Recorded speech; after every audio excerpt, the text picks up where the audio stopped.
What we do, to a degree, is silly. We're engaging in our fantasy, we're engaging in that level of play. But that doesn't mean that it can't also be serious at the same time, right?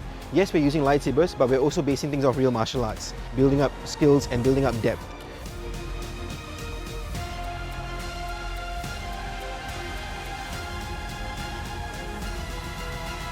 Popularized by the iconic Star Wars movie series, lightsaber duels are depicted in epic clashes between the Jedi and Sith, reserved for those trained in the ways of the Force.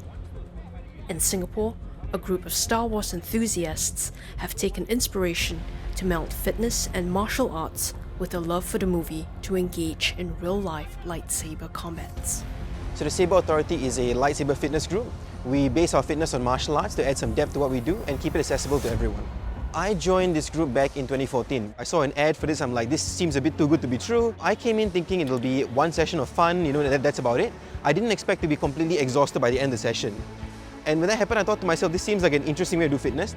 Techniques taught in the group are based on Kali, a Filipino weapons-based martial art using hard bamboo sticks, as opposed to fencing or European sword fighting.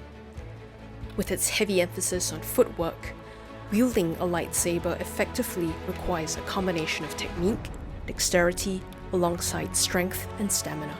There's a very big level of evasion in Kali, right, that you might not see in other armored systems like, for example, HEMA or fencing. And then the other element of it as well is because we are unarmored, every strike that we have to do also has to protect ourselves. The system involves a lot of footwork in how do you position yourself, step in, step out. I only have my weapon with me. How do I protect myself in the best way possible while also getting my opportunity in? You see us mostly do diagonal strikes. The diagonal strike protects us in two directions.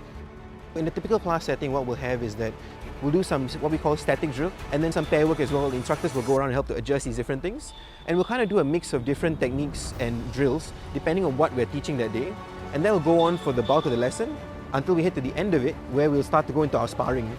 We don't do choreography. So everything for us is a live demonstration. But because of that as well, we've got to be super careful. Lightsabers used in combat are specially crafted to withstand the heavy impacts of clashes, and some come equipped with sound effects. The sport has brought together a diverse community of people bonded by interest and a genuine willingness to teach and share. It's a very broad spectrum of people that come by here. We've got tons of different people, occupations, and of course you also got range in your fitness level. I love mixing around with the people, and especially sometimes after class we have fight clubs where we do extra practices where we can try out our own styles, we can try out holding two sabers. It's very different from the movies, because in the movies you have like a bunch of blocks, but this one is a totally different style. My assumption was to come here and actually do what I've seen people do in the movies, right? I expected to do the flares, I expected to do the fancy moves, and what tempered me was actually the real-life applications of actual lightsaber dueling. With the roots in actual martial arts, you learn the purpose behind every step, every stroke. There is a fellowship amongst the people here. It's good to have a common goal together with this social circle. After you kind of spar with someone, you're all kind of brought down to the same level. And I think that's something that's really special to me.